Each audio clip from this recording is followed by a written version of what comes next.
Доброе утро, дорогая церковь. Рад вас всех приветствовать. Опять хочется задать вопрос, где все? Всех мобилизовали? Шутка года. Хорошо, если кто-то внизу у нас есть, поднимайтесь наверх. Мы будем начинать наше богослужение.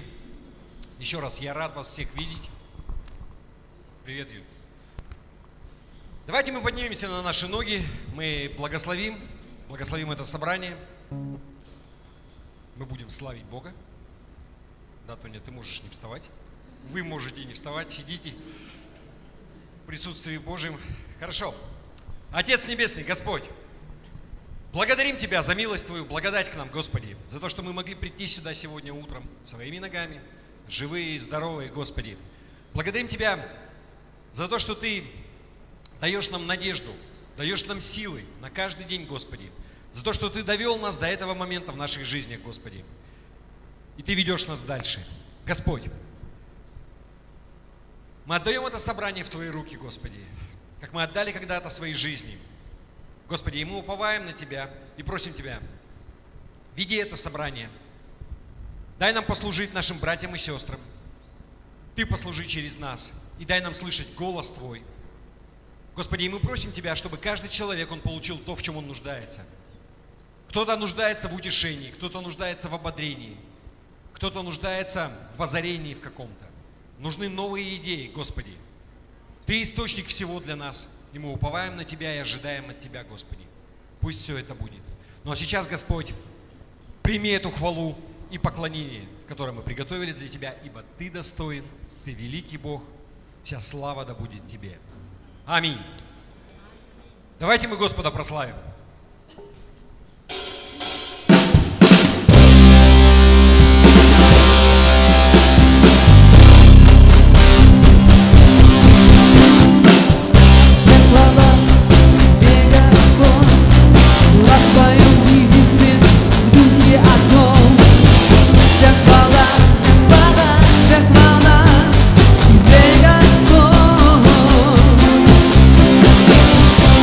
Аллилуйя.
если убегу, любовь твоя верна, любовь твоя верна. Я знаю, что оступлюсь, но в милости твоей я обновлюсь, ведь любовь твоя верна, любовь твоя верна. Ты все такой же вовеки, любовь твоя неизменна. И там, где вечером плачь, на утро будет радость.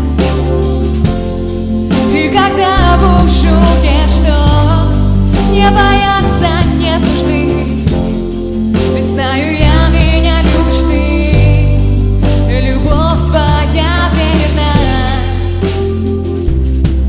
любовь твоя верна. Глубины вод и ветер все сильней, но не один я посреди морей, ведь любовь твоя верна.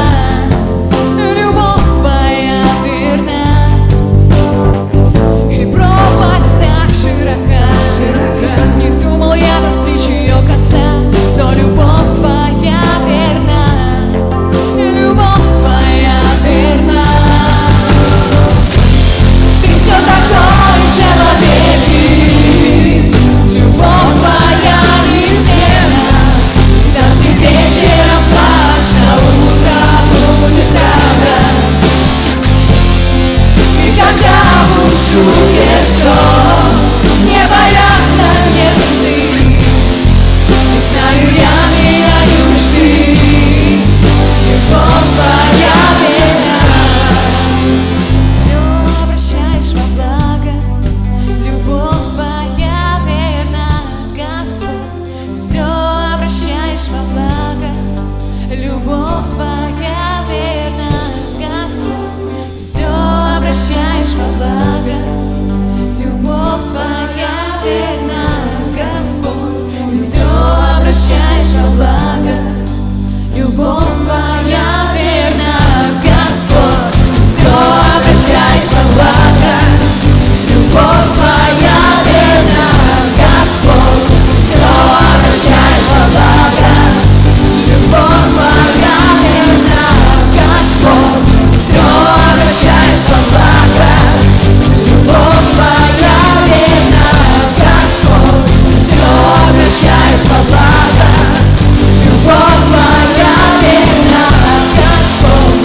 Все обращаешь во благо, любовь твоя верна, Господь.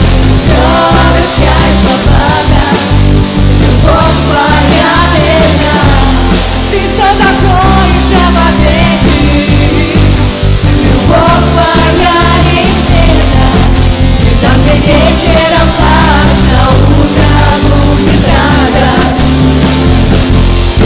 И когда бушует шторм, не бояться нет нужды, знаю я, меня любишь ты, любовь твоя верна, Господь. Все обращаешь во благо, любовь твоя верна. Аллилуйя, все во благо. Благодарим Тебя, Господь, за Твою благость в каждом дне, Иисус. Аллилуйя.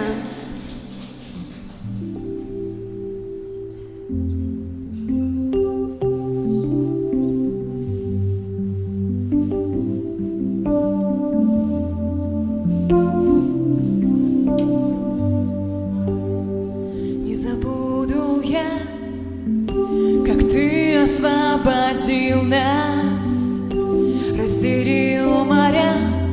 Это исход моего сердца. Ты спас нас, избавил, воды удерживал, Господь. О, Яхве, Бог воюет за меня, одержу победу я. Аллилуйя,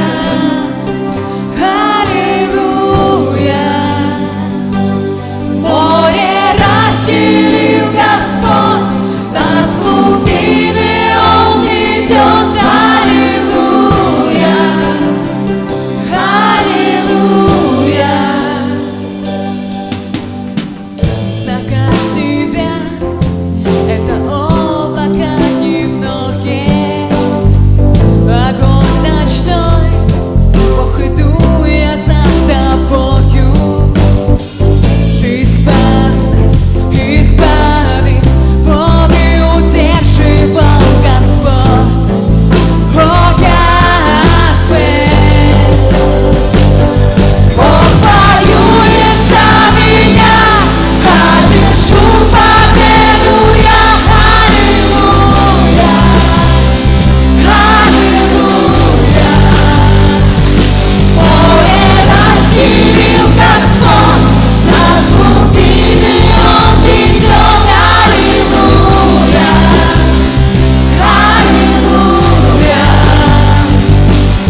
Аллилуйя, Господь.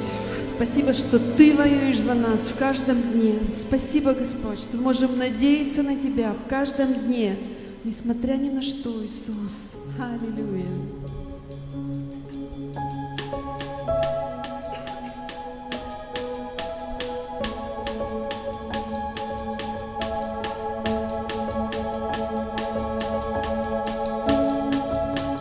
Ты даешь силу мне, если я утомлю, если потух огонь, Ты со мной будь.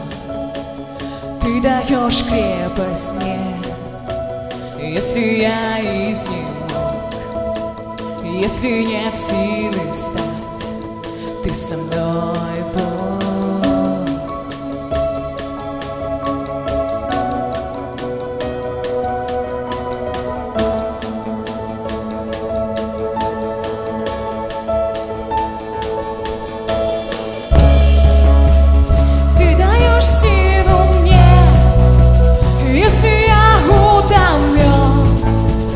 Если потух огонь, Ты со мной Бог. Ты даешь крепость мне, если я изнемог, если нет силы встать, Ты со мной Бог. Я надеюсь на Тебя, поднимаю я крылья вновь, побегу и не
поднимутся в силе, поднимут крылья, как орлы.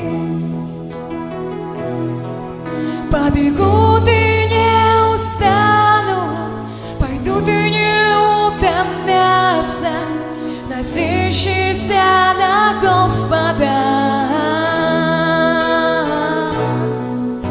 Надеющиеся на Господа обновятся в силе, поднимут крылья, как орлы. Побегут и не устанут, пойдут и не утомятся, надеющиеся на Господа.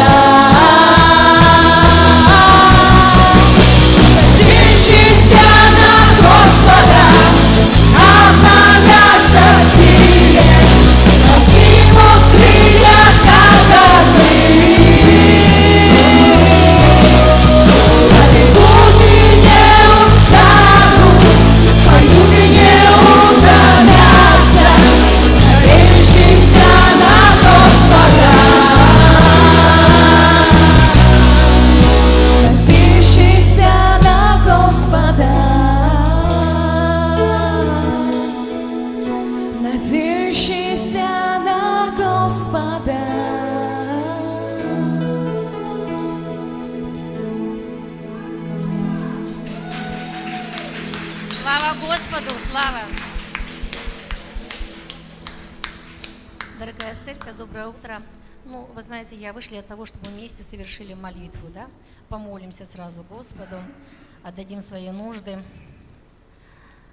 Дорогой Господь, чудный, святой, благой, истинный, верный, человеколюбивый, милостивый, долготерпеливый. Мы приходим сейчас к Тебе, как церковь, как каждый Твой сын и дочь, чтобы сказать, что мы все свое упование возлагаем на Тебя, что мы любим Тебя, мы доверяем Тебе, что мы почитаем Тебя, и мы святим Твое святое имя. Мы поклоняемся сейчас внутри себя на все 4 стороны, Господи. И мы благодарим Тебя, что мы под Твоей сенью, под Твоим покровом. Благодарим Тебя, Господи, славим Тебя, славим, славим, славим. Ты достоин, Господь, всей славы, всей чести и всей хвалы. Господь, мы благодарны Тебе, что Ты хранишь нас, и мы сейчас живы, стоим пред Тобою. Мы благодарим Тебя, что мы можем приходить в Твое присутствие и общаться с Тобой, и отдавать свои нужды каждую минуту жизни. 24/7 мы можем приходить к Тебе. И сейчас мы, как церковь, приходим к Тебе, Господи. Ты сказал в Своем Слове, чтобы мы отдали свои нужды Тебе, возложили заботы на Тебя, и Ты поддержишь, и Ты восполнишь, и Ты дашь благодать пройти любые трудности и испытания. И сейчас, Господи, мы как церковь, мы не можем оставаться в стороне. И мы молимся Тебе, Господь, за эту ситуацию. Мы молимся, Господь, за эти военные действия, которые происходят. Мы молимся за каждого человека, Господь, который там оказался. Боже, мы молимся, чтобы Ты по Своей великой милости, которая превыше небес, сохранил жизни людские. Сохрани, Господи, потому что наша борьба, она не против человеческой крови и плоти.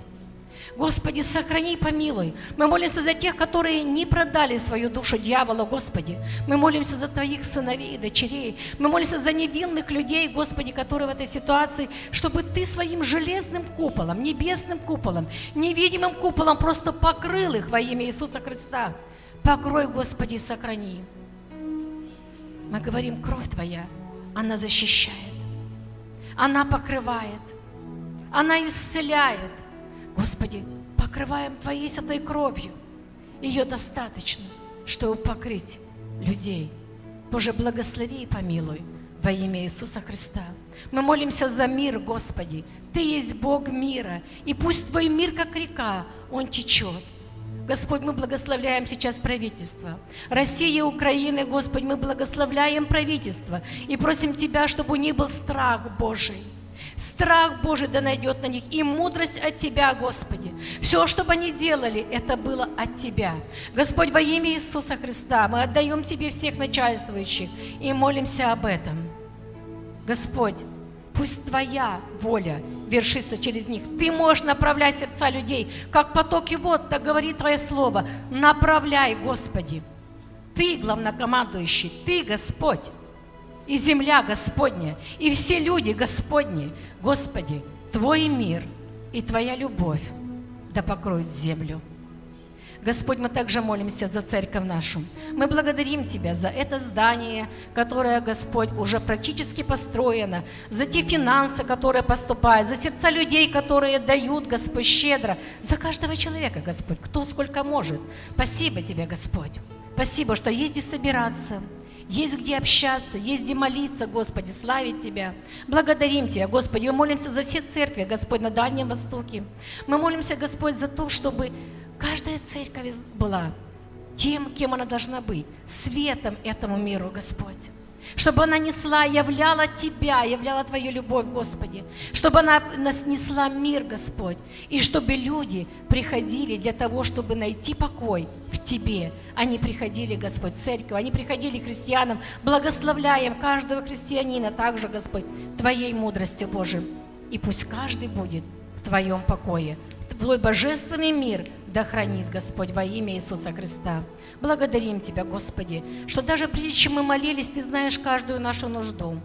Благодарим Тебя, что Ты восполняешь, и даешь более, чем мы можем помышлять. Господи, спасибо Тебе. Спасибо, Господь. И пусть, Господь, каждая нужда, которая есть из тех, кто присутствует или будет слушать, Господи, и также молиться вместе с нами, Господь, пусть каждая нужда, она будет восполнена по богатству славы во Христе Иисусе. Господи, по Твоей великой милости Ты уже все это совершил на кресте. И да придет Твоя победа в жизнь каждого, где кому нужна, в сфере здоровья, в сфере, Господь, финансовой, в сфере взаимоотношений. Боже, мы просто благословляем Твоим святым именем все сферы каждой жизни, Господь. И пусть каждый, Господь, просто свое упование положит на Тебя, и вера каждого в это нелегкое время просто умножится. И каждый взыщет лица Твоего, чтобы слышать Твой голос и рема в каждую ситуацию. Благословляю каждого брата и сестру. И да будет Тебе, Господи, вся слава, честь и хвала. Аминь.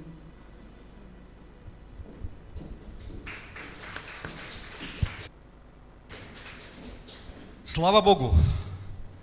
Еще раз я рад вас всех видеть. У нас опять стало чуть-чуть побольше, чем к началу собрания. Слава Богу, я просто хотел для всех еще раз напомнить, у нас собрание начинается в 11 часов, не в 12. Я просто понимаю, что вы забываете все время. Но в 11, скажи, в 11! Скажи, в следующее воскресенье я буду здесь в 11. Спасибо большое. Смотрите, как классно поправили. Скажи, в следующее воскресенье я буду здесь в 10:30 для того, чтобы все дела решить до собрания. Со всеми пообщаться, кого-то обнять, кого-то поцеловать, кого-то благословить, решить какие-то дела, и чтобы в 11 спокойно прийти сюда и заниматься тем, ради чего мы сюда пришли, совершать богослужение. Аминь. Хорошо, но тем не менее, я рад вас еще раз видеть. Давайте мы все равно возьмем буквально минуту и поприветствуем друг друга, потому что у нас так много людей подошли, чтобы не оттягивать, кто-то убежит к концу. Подойдите к кому-то. Если вы видите человека первый раз, обязательно подойдите к нему. Вот минимум 5 человек. Что вы сидите? Вставайте, уже идти надо. Скажите кому-нибудь что-нибудь хорошее. Господь благословит тебя. Пожелайте здоровья, еще чего-то. Пока мы это все делаем, можно детей сюда позвать. Дети, подростки, выходите, пожалуйста, вперед. Только стол не трогайте, пожалуйста. И мы будем молиться за детей, за подростков. Благословим вас.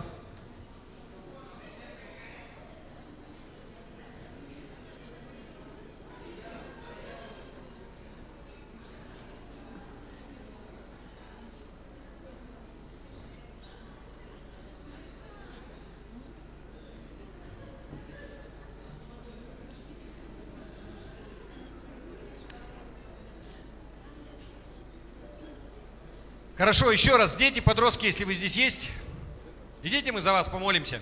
Иди сюда. Стесняешься? Ничего страшного, пусть сидит, если стесняется, мы помолимся прямо там. Кто не боится? Хорошо, вы знаете, добрая традиция у нас. Мы благословляем наших детей, подростков. Тонь, иди тоже вон там на сцену садись. Мы за тебя тоже помолимся.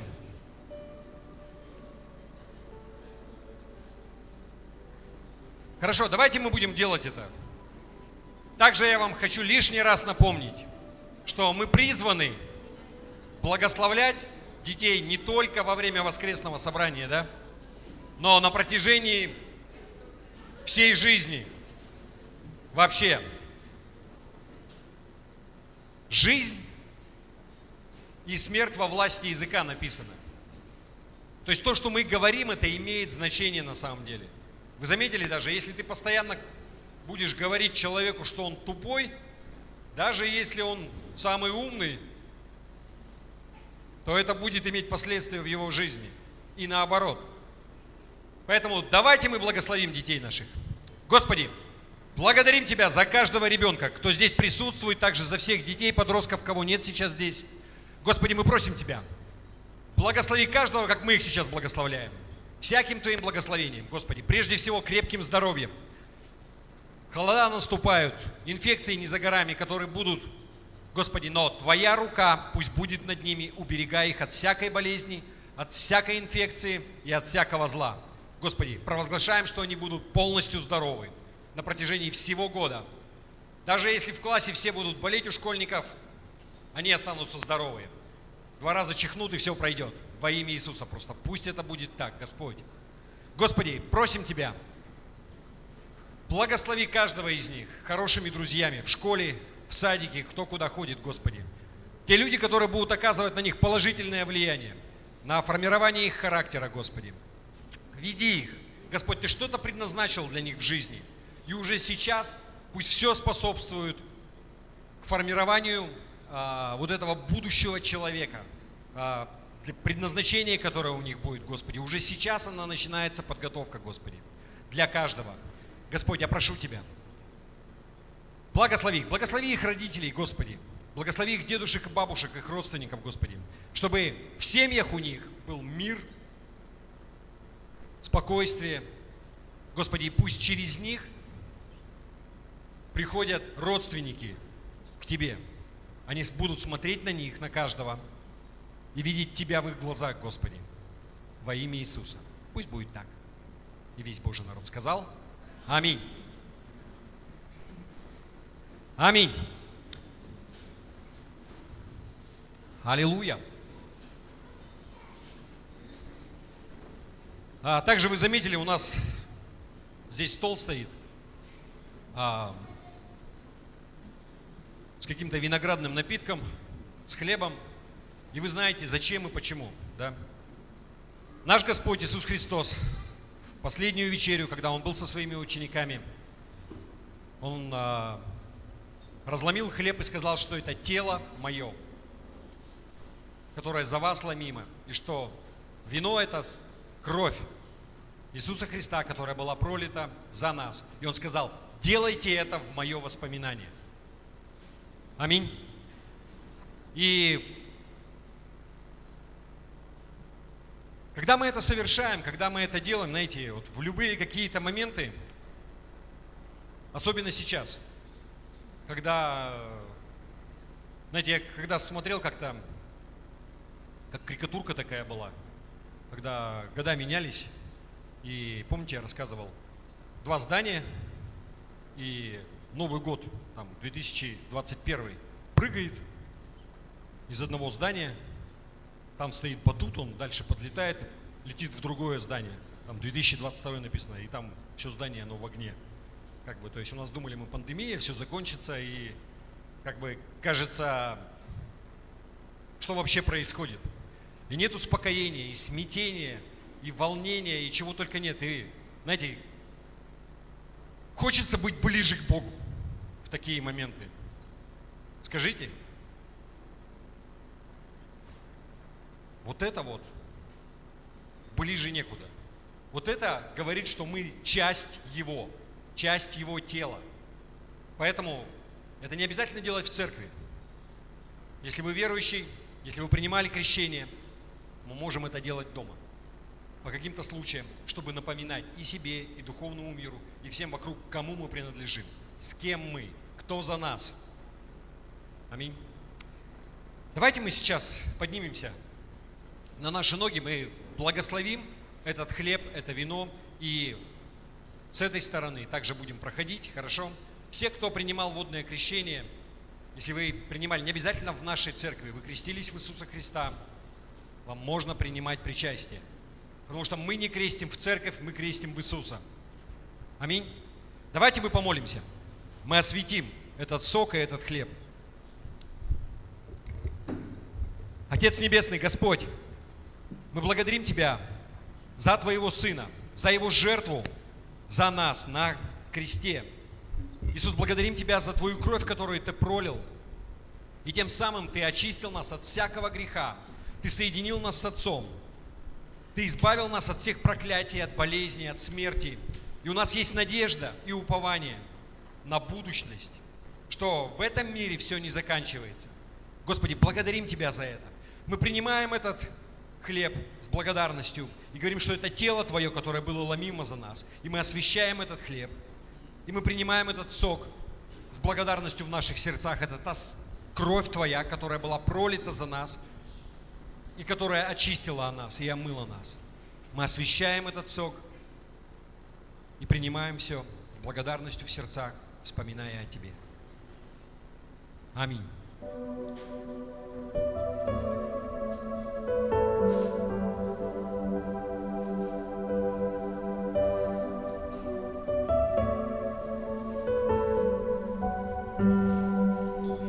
Жизнь свою отдал на кресте за мой грех, кровь свою пролил на алтарь и спас всех.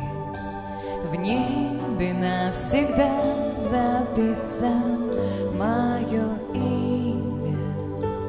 Ты для меня все. Ты для меня все, все, что мне надо, знать тебя и быть с тобой рядом. Мое сердце изменил навсегда, для тебя поет душа моя.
знать Тебя и быть с Тобой рядом. Иисус, мое сердце изменил навсегда. Для Тебя поет душа моя.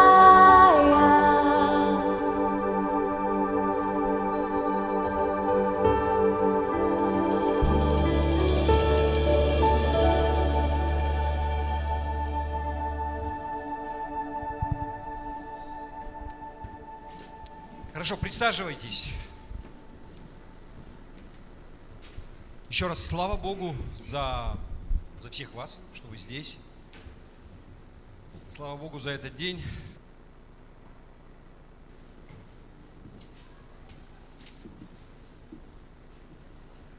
У нас изменения.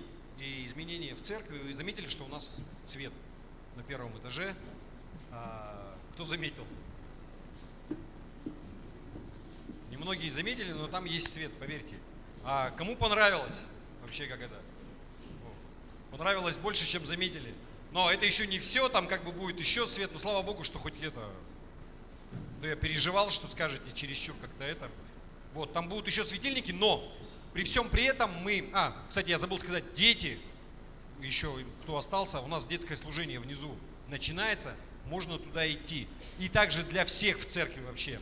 Мы возобновляем полноценно детское служение, то есть следующее воскресенье, добро пожаловать, можно приводить детей, они будут на детском служении. Мы еще не закончили до конца кабинет, в принципе, нам осталось двери хотя бы сделать, еще один, у нас он более-менее закончен. Если мы сделаем, то будет еще один кабинет для детей, мы их поделим по возрастам. Вот. Мы также закончили, более-менее грязные работы, вот, то есть сверлить больше ничего в ближайшее время не будут. Грязи не будет, поэтому, я думаю, у меня спрашивали, все это дело организуется, мы сделаем генеральную, протрем. Красить это потом, это все как бы, слава Богу за свет. Да, стены мы доделаем, вы не переживайте. Но вот то, что у нас сделано, все материалы, мы за все заплатили, все рассчитались. Мы не заплатили еще электрикам просто. И кое-что у нас там остались долги. Не так много, как бы с другими людьми, просто хочется выдохнуть, нормально сначала совсем рассчитаться, то есть уже такой спешки нету, потому что ничего хорошего в том, что когда у тебя долги нет, да, мы поэтому потихонечку рассчитаемся, все посчитаем, и в течение зимы, там дальше посмотрим, какие у нас приоритеты. Ясно, что сделаем, скорее всего, сначала двери, чтобы хотя бы у нас уже как-то кабинеты, начнем второй кабинет отделывать, там что-то, и мне прям хочется уже заканчивать зал тоже, потому что, у нас уже застоялась эта сцена, уже год, да, она черненьким белеет на экране все время, сразу ее видно, что она ничем не покрыта. Вот, да, можно принести кафедру, да, или да, вы вдвоем принесите, спасибо. Вот, кстати, заговорили про деньги, я вспомнил, у нас еще одна немаловажная часть служения, это десятины и пожертвования. Слава Богу вообще за всех вас, за каждого человека, кто дает, кто жертвует. И если честно, я не рассчитывал, что мы сделаем вот так много в этом году в плане ремонта. Может быть, для кого-то это немного, но так как я сюда приезжал практически каждый день, и вот это вот все, для меня это много. Я не думал, что мы столько сделаем. Мы хотели там сначала, давайте просто стены сделаем, там дальше посмотрим. И вы знаете, это всегда вот так с Богом. Если сидеть и размышлять, и думать, и смотреть на этого Голиафа, никогда ничего не сдвинется с места. Но ты начинаешь что-то делать, и Бог, Он приходит, и Он дает, и вот оно как-то раз, и потом ты уже думаешь, можно же еще что-то, еще чуть-чуть. И вот оно, и к холодам мы закончили все-таки со всей грязью вот в основной части. Слава Богу за это вообще. Это также, да, себе поаплодируйте, в том числе, то есть каждого человека, кто хотя бы рубль давал, вот как бы, слава Богу. Вы заметили, что мы здесь также, да, сделали? Вот у нас были всякие трещинки и всякое вот такое. Вот там стены у нас были все мокрые. Вот, кстати, нам нужно будет обязательно по возможности к весне сделать водостоки. Потому что если их мы не сделаем, то у нас стены опять будут точно такими же. Вот, потому что сейчас вроде бы дождей уже особо не ожидается, уже вот-вот снег будет. нас благословенный регион в этом плане. То есть дождей особо вроде ждешь, вот оно лето, потом раз, и зима наступила, то есть осень, она как-то это. Вот, да, пусть Господь благословит каждого, кто дает. И что у нас еще в планах по ремонту или... также вот, да, мы сказали, что сделаем генеральную, и я думаю, что мы будем возобновлять чаепитие, да, наши, я так понимаю. Вот оставайтесь на связи. Я думаю, что вот ко мне подходила просто вот Татьяна, одна из ответственных вот за все за это дело, да, если она вот что-то напишет, и будет клич прийти, помочь. Вы помните, да? У нас еще Мария была, ну, я не знаю, она так долго уже в Москве, они еще не приехали, да? Они вообще приедут? Ну, слава богу. А то я смотрю, они все тусят где-то там, ну, фотографии отправляют. То они там на одной какой-то конференции, то там на одном служении, то на другом. Уже давно. Ну вот у нас еще много, у нас отпуска все затягиваются и затягиваются у всех. Надеюсь, скоро мы здесь все соберемся. И у нас будет не хуже. Аминь. Скажи, аминь. Знаете, я после Камчатки вообще вдохновлен. То есть, казалось бы, я все время думал, знаете, как в анекдотах в школе, там, или вы там на Камчатке. У кого учитель так говорил в классе? Ни у кого не говорили? Я когда сидел на последней партии, или когда вот там шумели, учитель все время говорил, многие учителя, эй, вы там на Камчатке. И вот побывав на Камчатке, я просто, знаете, если на Камчатке они могут такое делать, если на Сахалине, который тоже... Вы знаете, вот я вам рассказывал, когда я был на Сахалине, я был удивлен вообще, что вот как в Суздале, это вот Золотое кольцо России, город Суздаль, и там говорят гиды, что где бы ты ни стоял, в какой точке города, куда бы ты ни смотрел, ты видишь минимум 3 православных храма, то есть купола. То есть их так много, вот везде, то там, то там. Вот то же самое у меня чувство было в Южно-Сахалинске. Только там не православные храмы, а протестантские церкви. Вот если где-нибудь стоять, куда-нибудь смотрите, по городу едем, а вот здесь вот эта церковь, здесь та. Их там просто десятки, какое-то неимоверное количество. Ты думаешь, что... И здания такие, знаете, ну, вообще не стыдно. Там есть такие вот, как бы здания, где, знаете, там территория с парковками, с альпийскими горками, с спортивными площадками. Они такие же, как мы. Вообще ничем не хуже. Мы, в смысле. И они тоже не хуже. Такие же люди, понимаете? И у меня вот это просто... У нас один и тот же Бог. Кто-то может сказать, вот они там на рыбе сидят, лопатой деньги гребут, нефть, газ там, Сахалин. То же самое говорят про Якутию. Вот у них там алмазы, там нефть, это вообще никто не это. Но кто-то их видит, да. А кто-то живет и, как говорят, сапожник без сапог, да. Но мы такие же. Бог у нас один и тот же. Понимаете, и если они смогли, и мы сможем. Аминь. Слава Богу. И я не знаю, у меня сегодня, когда пришел, вот вас всех вижу, и такое чувство радостное. А вот вчера как-то не очень радостно было. Еще как-то звонят, спрашивают, а что, как у вас? Что там происходит? Я такой говорю, в плане мобилизации, так да. Я говорю, ну как-то вот у нас из церкви никого вроде бы не призвали. Знакомые, родственники есть, сыновья. Вы знаете, да, ну у нас вот есть мужья бывшие. Ну вот я вот узнал, у нас есть и Паша Белов в нашей церкви ходил. Вот его, оказывается, он уже давно мобилизован. Причем как-то вот так его подняли в 2 часа среди ночи. Не дали не переодеться, он думал, он еще домой съездит. И как бы, ну, я считаю, что это перебор в этом плане. Потом еще оказалось, у него и бронь есть. Но бумажки не было в тот момент, когда нужно было показать. А сейчас, когда он уже в части, говорят уже, ну, как бы извиняйте. Вот. Но при всем при этом, если есть какие-то нарушения, если вы там, знаете, потому что даже президент страны как бы сам озвучивал, да, что ну, ненормальная ситуация, есть перегибы. И ситуация такая, что люди добровольцами приходят и их заворачивают обратно. Говорят, спасибо, нам никто не нужен. А когда наоборот у нас вот, да, есть многодетные там отцы или там люди, которые негодны по состоянию здоровья, их призывали. Поэтому если такое происходит с вами или с вашими родственниками, есть куча вещей там в Телеграме, куда, то есть если что-то несправедливо происходит, если вы смотрите, да, то Не стесняйтесь обращаться куда нужно. И это работает. Вроде бы у нас гражданское общество начинает как-то, да. У нас вот там вроде бы самолет 120 человек обратно привез с Хабаровского края, да, в Якутию. Но все равно это как бы капля в море. Но при всем при этом, да, вот то, что вообще происходит, знаете, я вот смотрел, я знаю, вот в Приморском крае там есть церкви, есть в нашем союзе, есть не в нашем. Там в одном там почти все прославление в полном составе с выпученными глазами уехало в Казахстан, сидит там. Кто-то бежит еще куда-то. Посмотришь новости в интернете, да, то есть граница с Грузией, там что-то страшное творится, куча людей, и, знаете, большинству из этих людей им даже повестки не приходили. То есть они бегут как бы просто потому что, ну, страшно, еще что-то. Я сейчас не берусь никого осуждать и вот как бы высказывать, ну, свою точку зрения, у меня есть своя как бы точка зрения на это, но как бы человек, он в конечном счете ответственен за свою судьбу, да.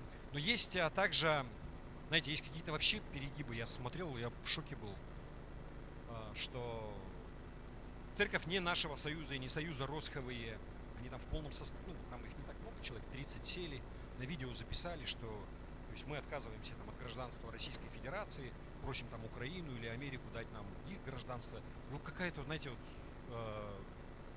я не знаю, что у людей с головой, как бы, да, и зачем это вообще все записывать. Ну и вообще, о чем они думают. Но что я хочу сказать, к чему я подвожу. Вот какой-то, знаете, вот я пока не пришел, вот вас увидел, да, вот какую-то радость, спокойствие, интересно, как бы, слава Богу за вас. Но в обществе не то чтобы паника, но где-то близко к этому. Растерянность, непонимание, что вообще происходит. Если посмотреть, знаете, очень активно начинают как-то активируются люди в чатах, начинают какие-то видео друг другу пересылать, еще что-то там, да, как-то. И это естественно, когда у человека, да, вот, он попадает под давление, он хочет быть ближе к Богу, да, он хочет слышать от Него, он хочет божественного вмешательства, какого-то сверхъестественного, потому что понимает, что он сам с ситуацией не может справиться. Но при всем при этом, знаете, я бы хотел сказать, источник у нас Бог, правильно?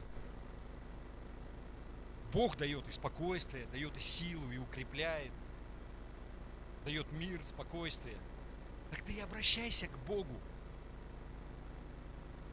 Зачем вот это вот ты бежишь, получается, к посредникам? Любой проповедник, пусть он там трижды, семижды талантлив и помазан, но это все равно не Бог.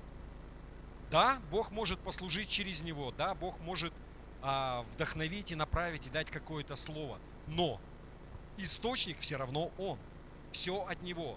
И ты точно такой же полноправный верующий, и на тебе тот же самый Дух Святой, и у тебя совершенно другая может быть ситуация, отличная от этого человека.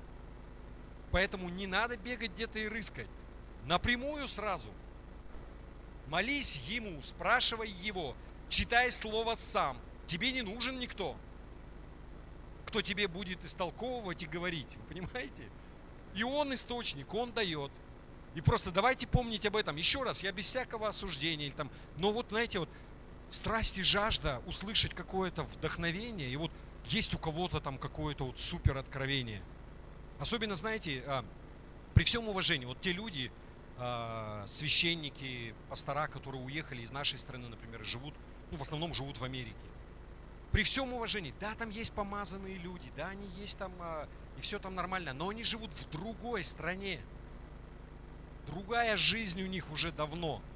И вы знаете, когда эти люди, они чему-то учат, ну здорово, круто, ты там учишь, сидишь. Но для меня ценнее мнение какого-то пастора в какой-то деревне, который там остался и служит вот этим бабушкам и дедушкам. Опять же, я ни в чью сторону камней не кидаю, ни в чей огород. Но я просто, где они, где мы? Вы понимаете, о чем? На месте оно виднее. Вот там это, ну и учите, там как бы нормально. Есть какие-то глобальные вещи, есть еще что-то, которые едины. теология, все это замечательно. Но ежедневное вот это вот служение, кто знает нужды, кто вообще молится за людей, да, на местах надо все делать. Поэтому часто, знаете, Бог, Он гораздо ближе, чем ты думаешь. Нам все время кажется, что трава, она зеленее по ту сторону забора. А вот там на западе, а вот там, мы думаем про Москву, Москва думает еще там дальше куда-то. Но, знаете, как-то, я смотрю, у нас вообще разворот на восток уже. А восток это где? Дальневосточный округ. У нас вообще, это как раз на нас, ближе к нам. Итак, плюс еще я хотел бы, знаете, вот последнее, я сейчас перейду уже дальше к слову. Помните, я уже как-то говорил, вот, особенно люди старшего поколения. Старшее поколение это, наверное, старше меня и приблизительно где-то там плюс-минус там я и там 10 лет туда-сюда, да, развилка. Выработалась. Сейчас молодежь, она вообще не смотрит телевизор. Может быть, и мы уже не смотрим. Кто смотрит телевизор вообще? Кто-то еще смотрит? Редко, да, наверное. Или, не знаю, как-то, вы заметили, раньше смотрело 90% населения. И доверие к телевизору, оно было просто неимоверным каким-то. Потому что существовала цензура, существовали какие-то органы, надзора, которые все это дело фильтровали. И та информация, которая шла из телевизора, в новостях, там еще где-то, это была какая-то официальная позиция. И у людей просто выработался такой инстинкт доверия к тому, что говорят. И когда появился интернет, появился YouTube, появились другие каналы, соцсети, знаете, если какой-то дяденька или тетенька прилично выглядят, и они говорят что-то в камеру, у людей автоматически тоже, знаете, такое вот доверие, как в телевизоре. Это же человек, который говорит, я вам открою страшную тайну. В Ютубе сейчас блогеров, знаете, там, он утром домашку сделал, вечером он блогер. Эксперт с мировым именем, знаете, там, и по пандемии, там, и еще почему-то. То есть, смело можно, знаете, вот количество людей, которые несут ахинею полнейшую, она просто зашкаливает в интернете. Почему? Там нет никакой цензуры. Там и матершинники собираются, там вообще на все вкусы. Вот что тебе нравится, можно найти то, что будет давать усладу именно твоим ушам. И ты будешь сидеть и смотреть, и внимать. Поэтому я призываю вас к критическому мышлению. У нас есть первоисточник, вот Библия и Слово. И нужно сверяться с этим.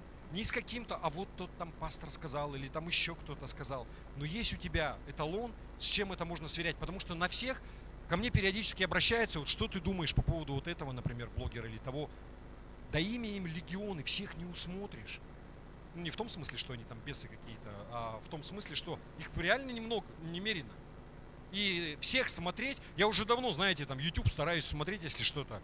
Скорость на 2 ставишь, вот вообще чудо техники там. Если человек говорит, особенно кто на Западе, они говорят в 2 раза медленнее, чем мы. Я вот не знаю, меня можно смотреть, нет, на 2-скоростной? Там, наверное, вообще будет. У меня знакомая есть одна родственница, она говорит еще быстрее в 3 раза. Даже я не успеваю, у меня процессор закипать начинает. Вот, а там как бы говорят медленно, размеренно, и такими словами на 2 ставишь и нормально вообще воспринимаешь. И время быстро идет, потому что смотришь там час, например, человек говорит. Поэтому гигиена духовная. Мы должны смотреть, что мы потребляем, в том числе и какой контент. Поэтому относитесь со здравым скептицизмом вообще к людям, кто там в YouTube, еще что-то. У нас есть все, Бог Он дал все для нас. В своем слове, в Писании. Да, есть там разные понятия трактовать. Опять же, есть проповедники, которые действительно они помазаны, они несут здравое зерно. И я не умаляю этого, но еще раз, ты можешь напрямую, не обязательно бежать кому-то. Поэтому я вас ободряю к тому, чтобы иметь личные взаимоотношения с Богом. Мы не спасаемся чужой верой. Мы не можем въехать на небо на чужом горбу. Как бы там кто что ни говорил, это всегда будет твое личное решение, твое личное покаяние и твои личные взаимоотношения с Богом. Аминь. И вы знаете, вот когда я говорил вот по поводу вот этого всего, как что меня удручающее впечатление производит вообще вот эти люди, которые бегут, в том числе верующие люди, которые подвергаются панике в прямом смысле. И вопрос, вот все это здорово, ты там поешь или проповедуешь и говоришь о том, что Бог там крепость моя, и Бог там сила моя, и все это такое, а потом, когда происходит что-то в жизни, и ты даже подумать не успеваешь, и уже куда-то побежал, а потом только думать начинаешь. И у многих просто страх появился, знаете. Я как-то проповедовал и приводил уже слова еврей, австрийский психиатр Виктор Франкл, который выжил в концлагере фашистском и потерял там родственников, по-моему, всех своих. И знаете, у него, я по другому поводу приводил слова, но у него есть такая вот цитата, в том числе, когда он говорил, он вспоминал те годы, которые он провел в лагере. Он говорил, что первыми сломались те, кто верил, что скоро все закончится. Потом сломались те, кто не верил, что это когда-то вообще закончится. Выжили те, кто сфокусировался на своих делах, без ожиданий того, что еще может случиться. Знаете, это перекликается вообще с Писанием, что завтра оно позаботится само о себе. У тебя есть какие-то дела сейчас, тебе нужно делать что-то сейчас. Если ты будешь думать глобально о вселенском масштабе, а что же нам делать, и переживать за судьбы мира, так можно умом тронуться, в прямом смысле. Если ты не можешь чего-то изменить, ты не можешь повлиять на ситуацию,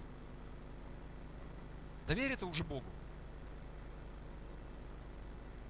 Если ты не можешь ничего сделать, если ты можешь что-то делать, хорошо, там, бери, делай. Но сфокусируйся на том, что у тебя есть. Аминь. Вообще проповедь сегодняшняя, она называется «Бог укрепляет». Бог дает нам силу. И часто вообще вот как-то, не часто, но периодически люди начинают спрашивать. Я просто встречал. А вот ты думаешь, Бог, Он на вашей стороне? В смысле, вот в конфликте между Украиной и Россией. Ты думаешь, Бог на вашей стороне? И вы знаете, был такой вот... В Америке была гражданская война. Когда-то, да, север-юг. И с одной стороны, то есть север он победил. И на самом деле причины там такие, глубинные. Вообще вот то, что сейчас говорится, что север был против рабства, а южане они были за рабство, это очень-очень такой упрощенный взгляд на все эти вещи. Если кто-нибудь видел фильм «Унесенные ветром»? Кто-нибудь видел? Удивительно. Классика кинематографа. Вы знаете, что сейчас этот фильм нельзя нигде показывать. То есть в Америке, то есть его давно там подвергли, в общем, cancel culture добралась и до этого фильма. В том смысле, что вот эти южане, там Вивьен Ли, да, по-моему, играла главную героиню. Я просто роман читал в детстве, я даже еще до выхода этого фильма, не знаю, как ко мне книжка попалась. Удивительно, что там вот описывается, они были южане, вот они были за юг, и юг проиграл. Но суть в чем? И там вот показывается, знаете, непосредственно в этом фильме, там вот, например, у них рабыня, которая была, она была частью семьи. Она была няня, она просто сидела с ними за столом. То есть там не было вот такого отношения. Не суть. То есть не все так просто. Но с другой стороны, да, там вот был президент Линкольн. То есть он потом вот стал президентом как раз государства. И ему задали такой вопрос, он говорит, как вы думаете, Бог на вашей стороне? Гражданская война, еще раз, это одни и те же люди, одна нация. Там нельзя сказать одни и те же, да, то есть там тоже такой плавильный котел, но тем не менее это одна нация. И он говорит, что меня не очень заботит вот этот вопрос, потому что я знаю, что Бог, Он всегда на стороне правых. Но что меня заботит больше всего, о чем я переживаю, я молюсь, чтобы и я, и моя нация, мы были на стороне Бога.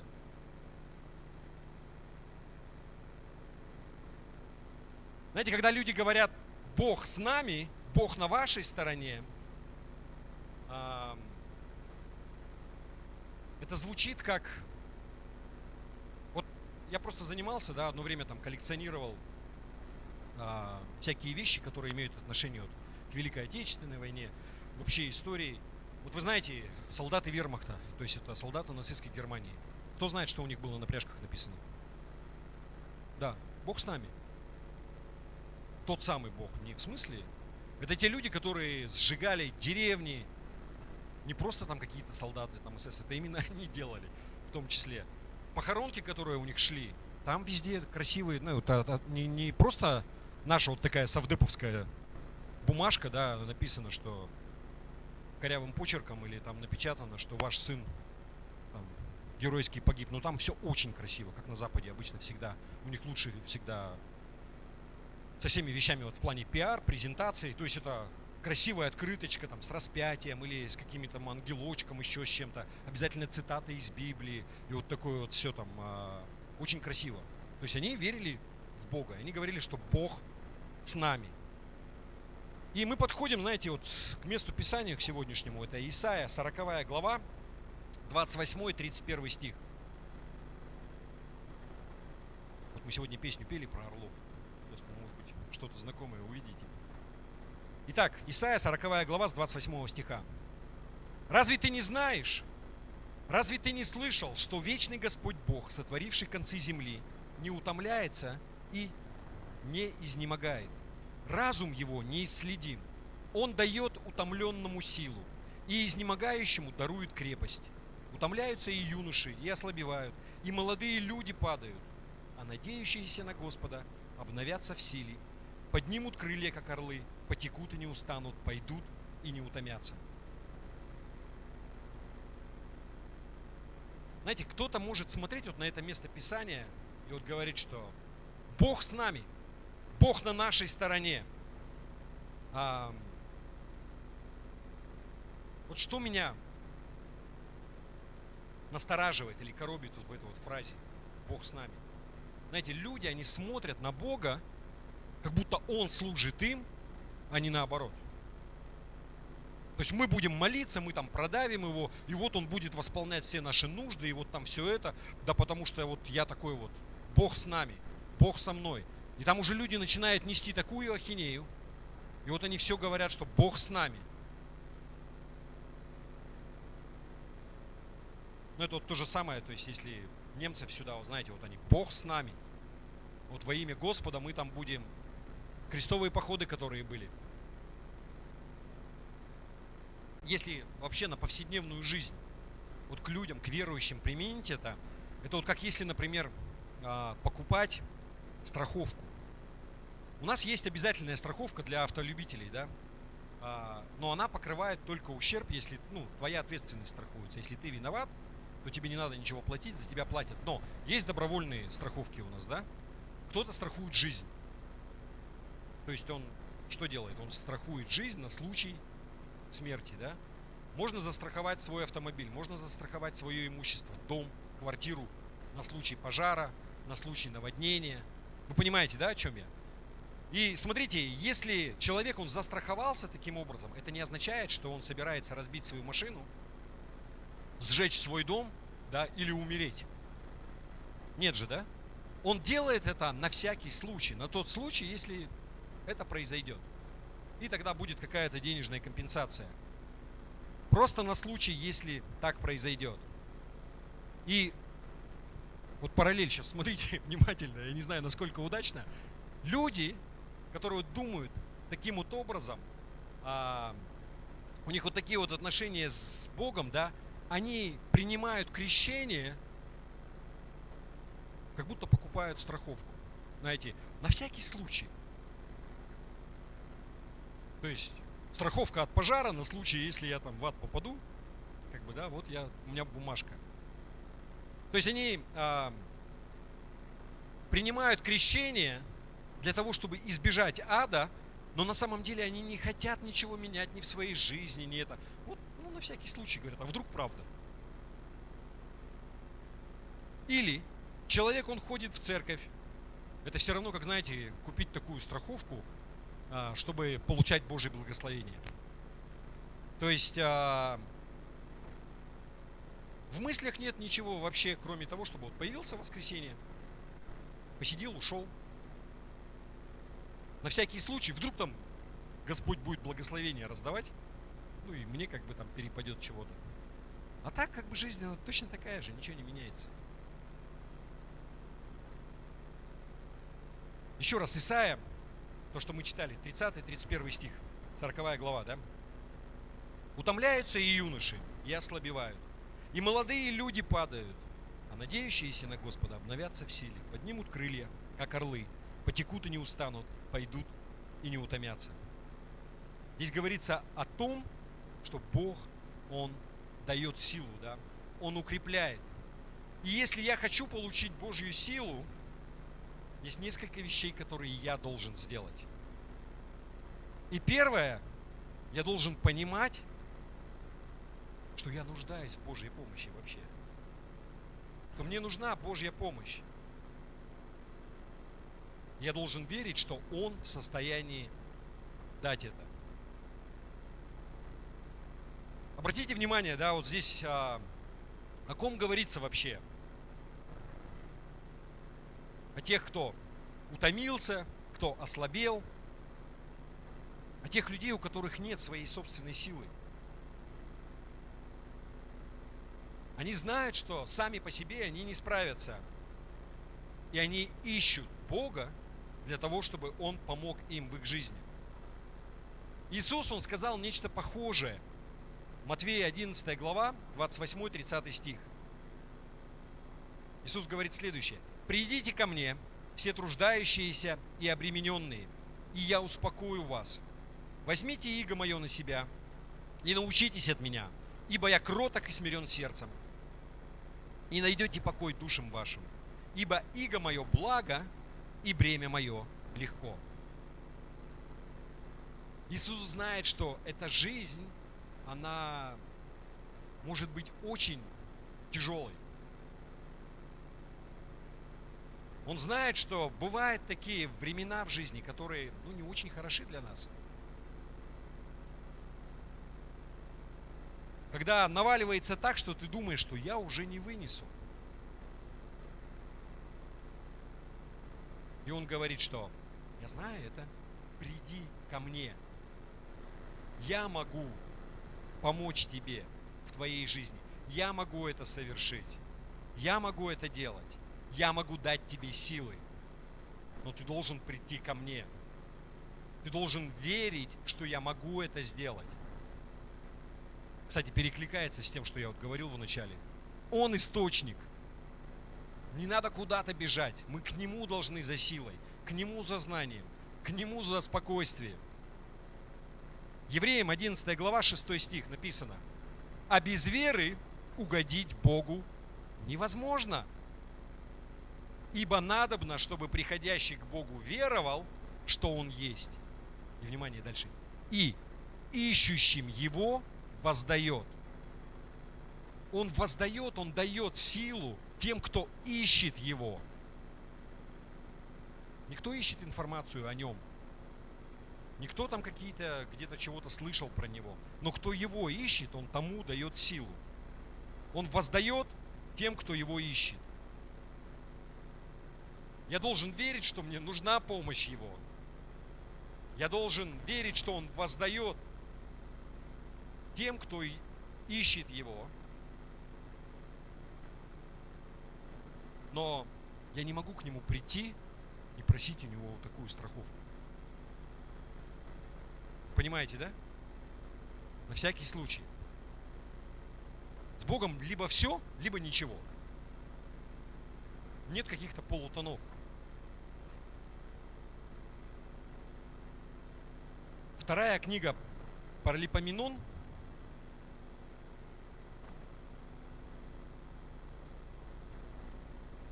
Знаете, на английском языке вот эта книга, она называется как хронология. Chronicles. Я думаю, это потому, что ни один иностранец не выговорит ни за что. Вторая Паралипоменон. 16 глава, 9 стих. «Ибо очи Господа обозревают всю землю, чтобы поддержать тех, чье сердце вполне предано Ему.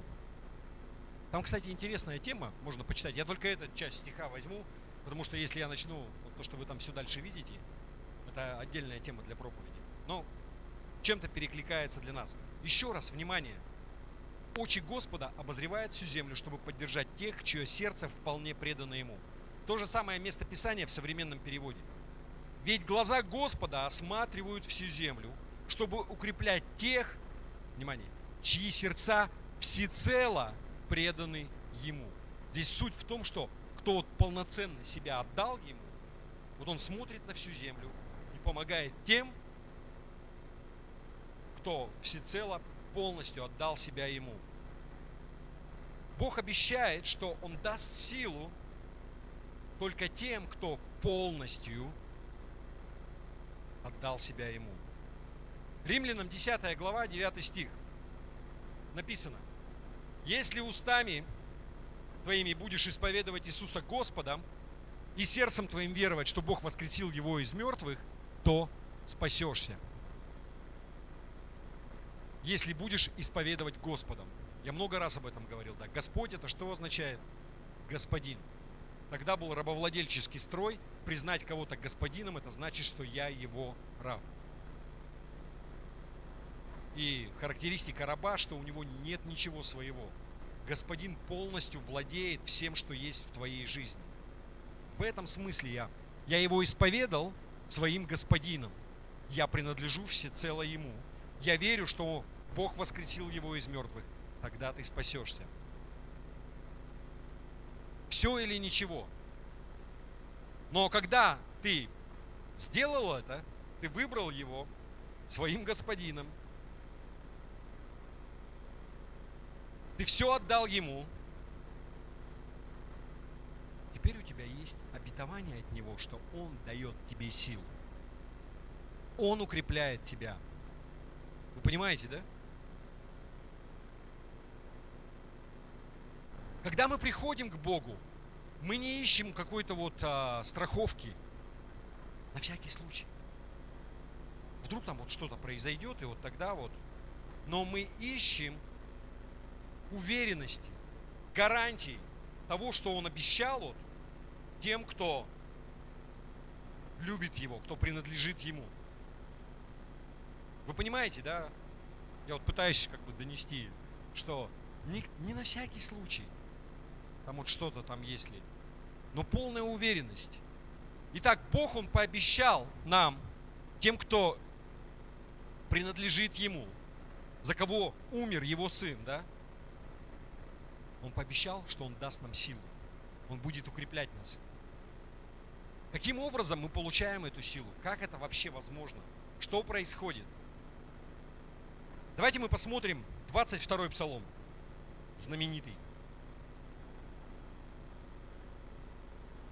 И там описывается, что вот эта сила сравнивается, как быть под овцы стада, да, и они под покровительством своего пастыря. И еще раз, я, знаете, вот сейчас хочу просто сделать. Вот этот псалом написал Давид. Мы знаем, что Давид, он был пастухом. Вот это то, чем он занимался. И он пишет произведение вот это, да, он пишет хвалебную песню Богу. Он это все описывает, и он изливает свое сердце.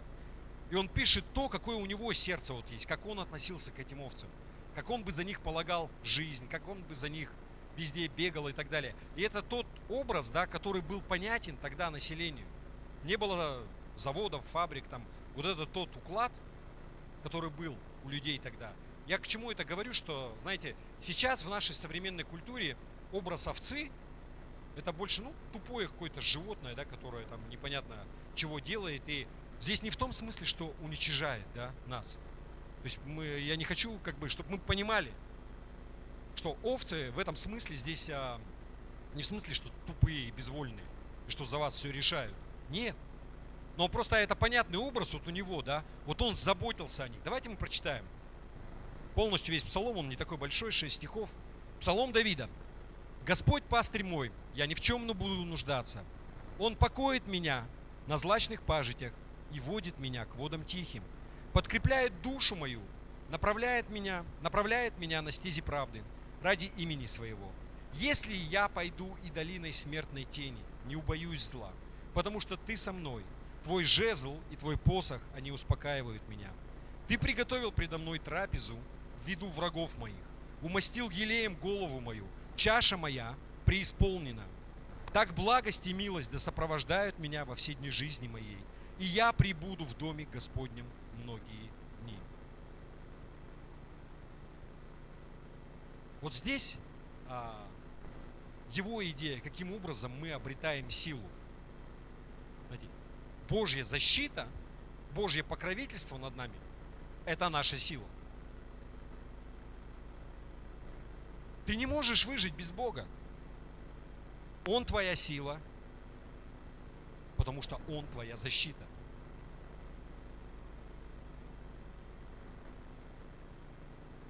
Все это имеет смысл вообще? Вы понимаете, о чем я? Я у одного человека, проповедника смотрел, знаете, вот такие мысли были, что он писал следующее. Ничто в этой жизни не может поддерживать меня, если я предоставлен самим себе. Но если я исповедую то, что я уязвим и я могу упасть, если я исповедую, что меня может схватить лев, или медведь, или волк, но я все равно говорю: Господь пастырь мой.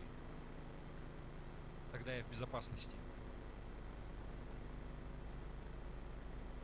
Если овцы, они не находятся в безопасности, потому что они говорят, что я сильнее, чем лев. Или что я всегда смогу убежать от медведя. Или я всегда увернусь от волка. Глупая овца.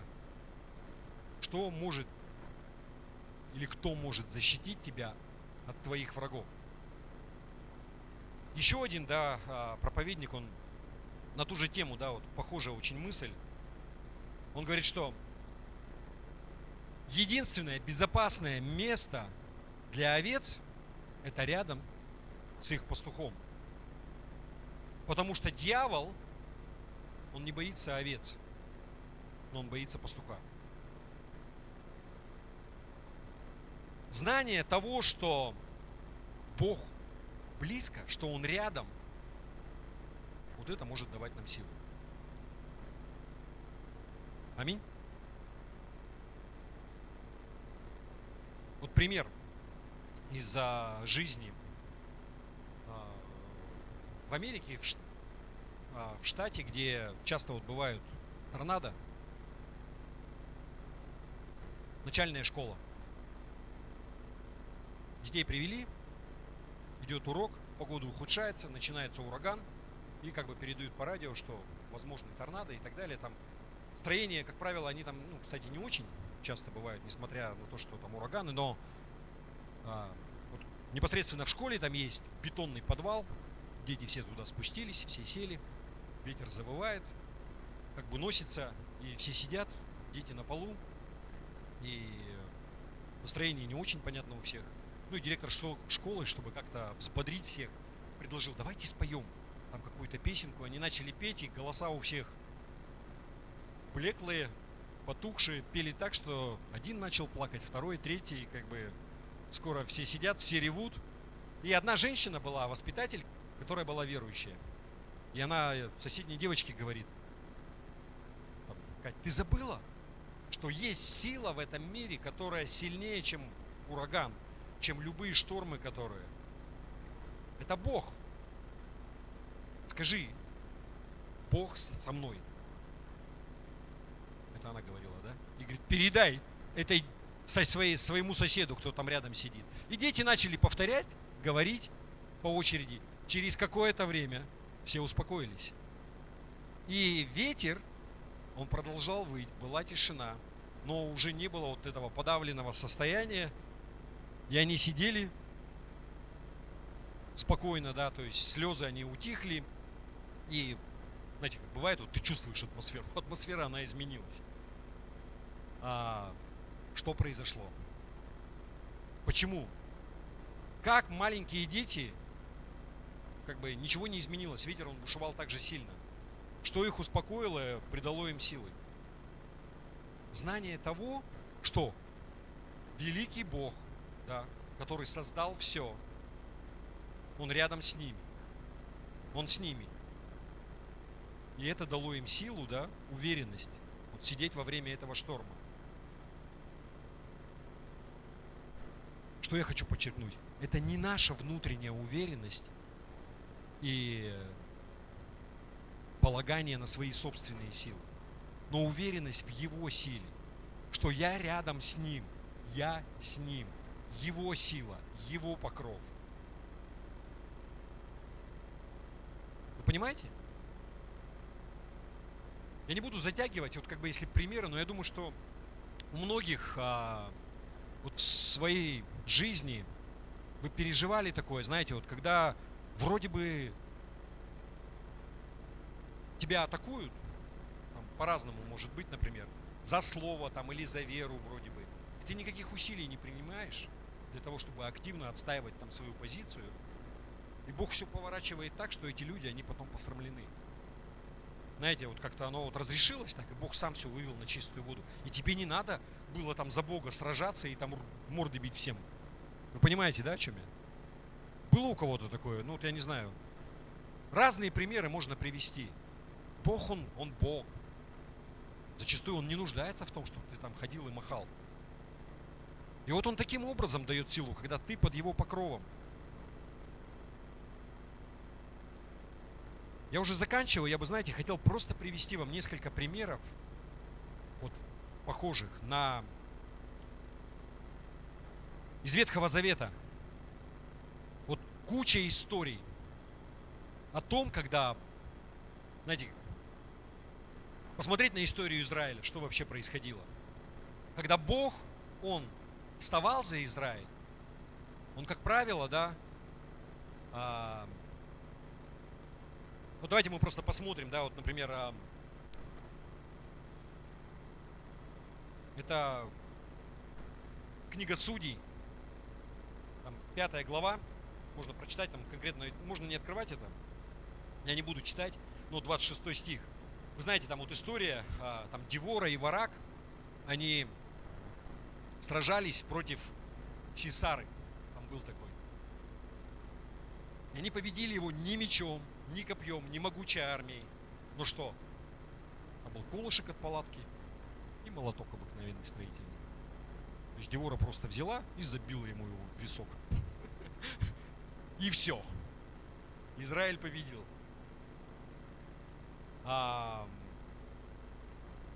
Дальше, знаете, вот если тоже смотреть, книга Судей, вот 3 глава, 31 стих. После него был Самигар, сын Анафов, который 600 человек филистимлян побил воловьим рожном. И он также спас Израиля. Схватил предмет для, не знаю, там, утварь для скота, и просто 600 человек. Невозможное. Вот все ясно и понятно, что Бог с ним. Или он с Богом. Лучше так сказать, да? Гидеон победил мадианитян кувшинами и трубами. 7 глава, 19-23 стих, это тоже книга Судей.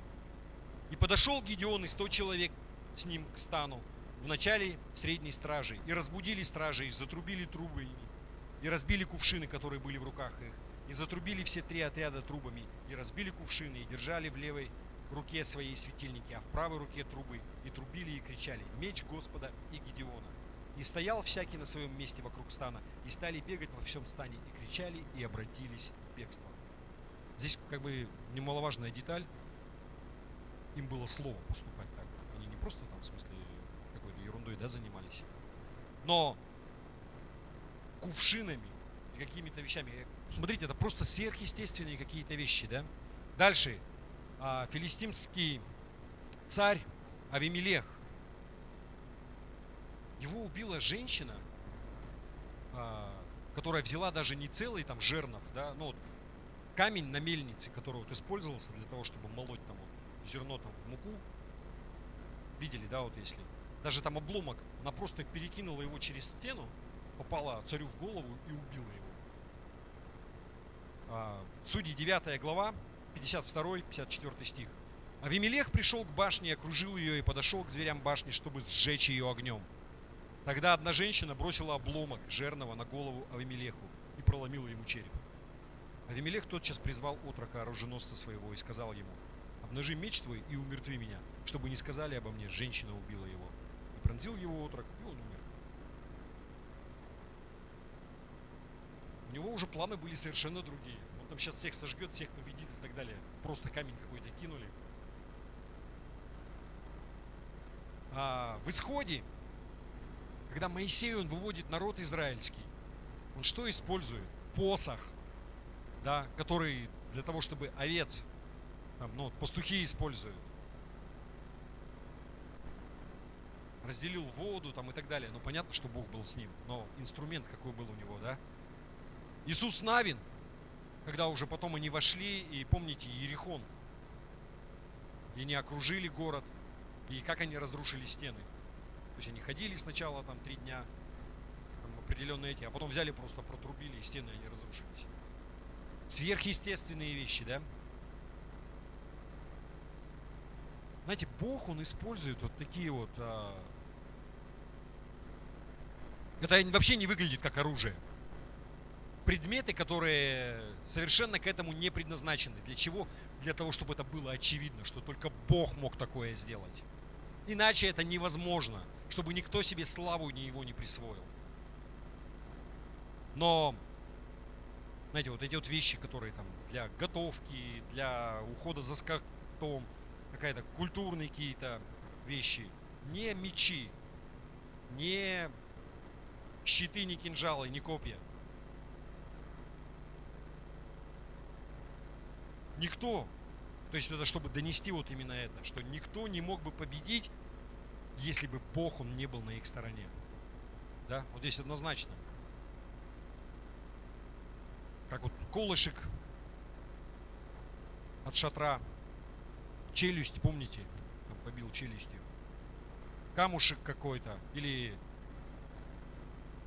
когда алтарь-жертвенник, помните, был пропитан, и огонь сошел и пожрал все. То есть там все настолько там водой все пропиталось, все дрова там все, вообще нереально там загореться чему-то. И все сгорело дотла. Для того, чтобы, знаете, как вот, не воинством и не силой, но духом моим, говорит Господь Саваоф. Вот в книге Захария в 4 главе есть это место Писания. Не воинством и не силой, но духом моим, говорит Господь Саваоф. С тобой Бог, не с тобой Бог, на твоей ли Он стороне? Моя забота, чтобы я был на Его стороне.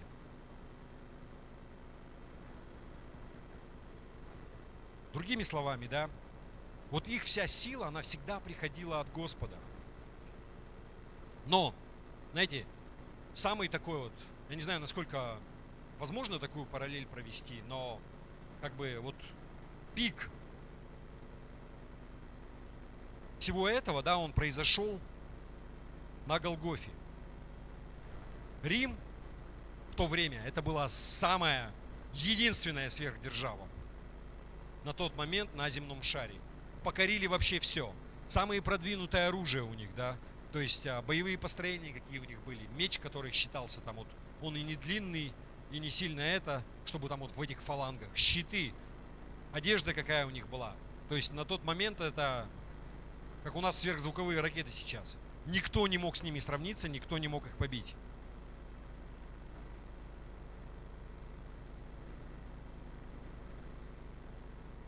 И они пришли, чтобы схватить царя Иудеи, да. Они были вооружены до зубов, он был наг. Они пришли с мечами и копьями, а у него ничего, кроме имя Господа на устах. Они несли самое продвинутое оружие, а он нес крест из бревен и терновый венец. Но когда пыль после сражения она рассеялась, ни одна армия она не могла сравниться с царем царей. Потому что там Иисус, Он одержал победу в битве за наши души. Вообще грандиозный какой план. Казалось, что Он поражаем и уничижаем, и презираем всеми. Но в этом Он одержал победу. За все человечество, за тебя и за меня. Я не знаю, насколько сработало сравнение. Я еще раз хочу прочитать эти слова, которые мы читали в заключении. Исайя 40 глава. «Разве ты не знаешь, разве ты не слышал, что вечный Господь Бог, сотворивший концы земли, не утомляется и не изнемогает? Разум его неисследим. Он дает утомленному силу, и изнемогшему дарует крепость. Утомляются и юноши, и ослабевают, и молодые люди падают, а надеющиеся на Господа обновятся в силе. Поднимут крылья, как орлы, потекут и не устанут, пойдут и не утомятся». Причина, по которой мы можем доверять Богу, что Он даст нам силу, заключается в том, да просто потому, что Он может. Он силен это сделать. У Него есть сила, у Него есть мудрость за пределами нашего вообще понимания. Он создатель вообще всего, что нас окружает. Вечный Бог. И Он не ослабевает, и Он не устает, потому что Он Бог. И Он любит тебя так сильно, что Он хочет поделиться этой силой с тобой. Аминь. Аминь. Чуть нет никого. Давайте мы Господа прославим. Пока у нас прославление выходит, можно подняться. И у меня есть вопрос к людям в зале. Если вы никогда не принимали Иисуса Христа как своего Господа и Спасителя, то все вот это, оно, наверное, не имеет для вас никакого смысла. Прежде чем ты можешь получить силу от Бога, тебе нужно принадлежать Ему. Нужно сделать этот выбор. Если у нас есть кто-то, вы бы хотели принять Иисуса Христа как своего Господа и Спасителя, можете поднять руку, я с вами помолюсь. Anybody? Кто-нибудь? Слава Богу, все спасенные. Хорошо, давайте мы прославим Господа.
я за тобой, иду я за тобой, иду я за тобой, за тобой. Иду я за тобой, иду я за тобой, иду я за тобой, за тобой. Я иду за тобой, отвергая всякий страх. Мой Господь, ты со мной, я всегда в твоих руках. Я иду за тобой, твой покой внутри меня. Славлю я тебя, Бог мой, ты есть сила для меня. Я иду за тобой, отвергая всякий страх. Мой Господь, ты со мной, я всегда в твоих руках. Я иду за тобой, твой покой внутри меня. Славлю я тебя, Бог мой, ты есть сила для меня, для меня, для меня, для меня, для меня. Аллилуйя! Господь, сила наша!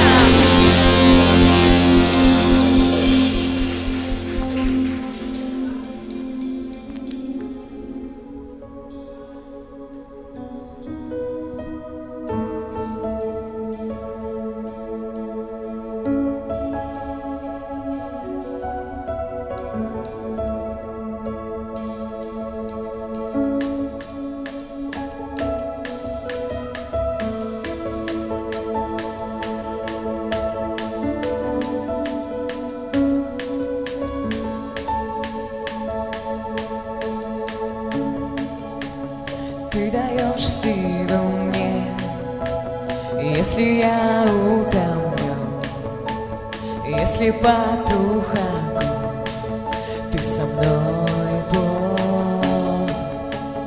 Ты даешь крепость мне, если я изнемог, если нет силы встать, ты со мной, Бог.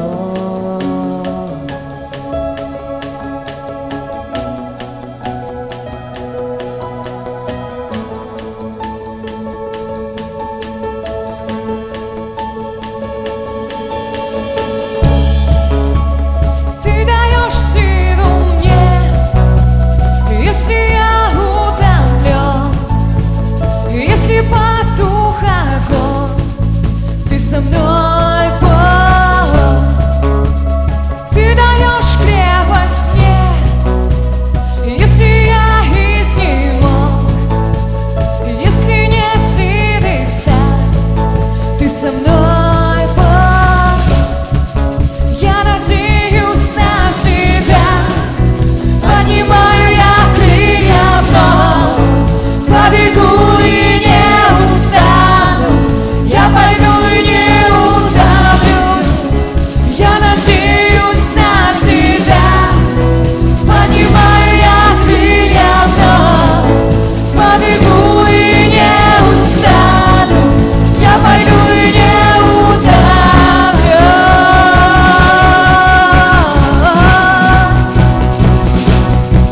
С тобой,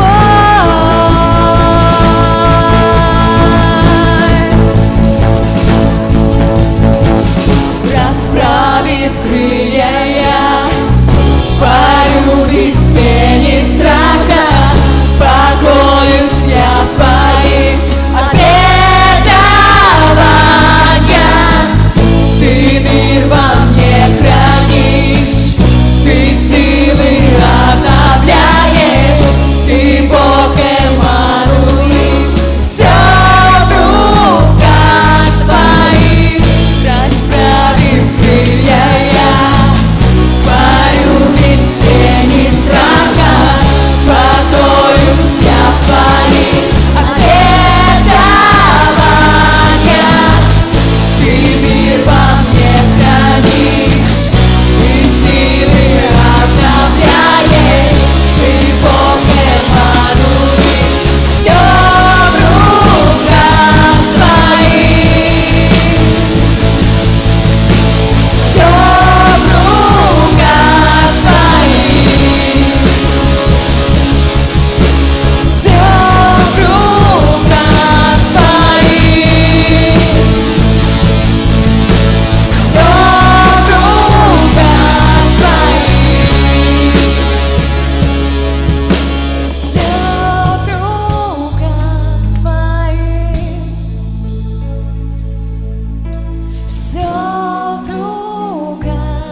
Надеющиеся на Господа обновятся в силе, поднимут крылья, как орлы. Побегут и не устанут, пойдут и не утомятся, надеющиеся на Господа.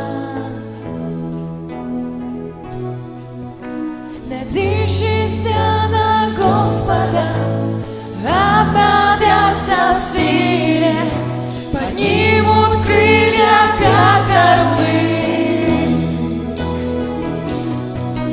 Побегут и не устанут, пойдут и не утомятся, надеющиеся на Господа.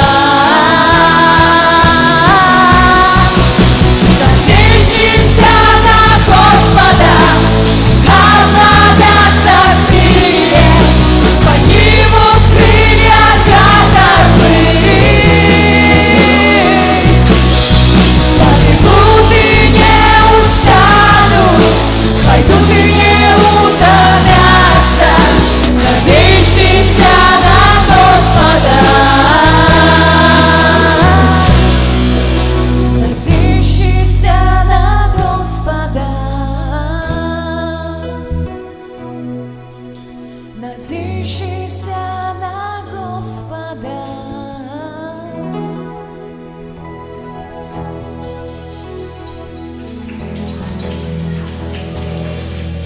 Слава Богу. Спасибо нашему прославлению тоже. Они вот какие-то песни просто даже и по просьбе вот это вот не репетируя. Слава Богу. У нас еще вот я хотел, у нас новый служитель есть. Вот Алена. Помаши, кто-нибудь заметил? Которая тоже вот у нас будет в команде медиаслужения. Сегодня у нее дебют, так скажем, вот она что-то нажимала. И вот там у нас еще Давид сидит. Давид, помаши тоже рукой. Давид просто крут, тоже скромно, но делает много. Спасибо им огромное. Я не прощаюсь. Говорю до свидания, до следующей недели. С миром Божьим. Господь благословит вас на эту предстоящую неделю. Я совсем забыл, стойте. У нас еще поздравления именинников. Если у нас кто есть, пока, если кому-то надо, уже бегите, но кто это, лучше останьтесь. Да, вот у нас Татьяна сейчас расскажет, мы именинников поздравим. У кого были день рождения в этом, да, в сентябре, в смысле? Августовским. Приглашаю всех. Выйдите, пожалуйста, именинники, у кого было, да, в сентябре, ну и кого не поздравили в августе.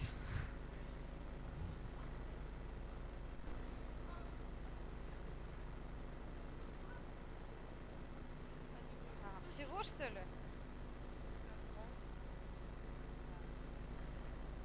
От имени всей церкви мы поздравляем вас с днем вашего рождения. И давайте помолимся, да, за наших именинников. Пусть Господь Бог обильно благословит вас. И благословляем, пусть благословит Господь ваш своим благословением, расширит ваши пределы.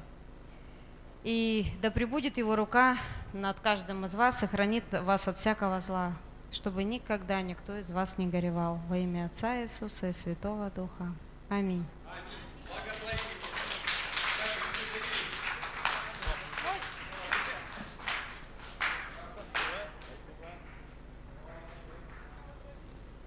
Поздравляем. И у вас тоже. Ой, поздравляем. Ну, спасибо.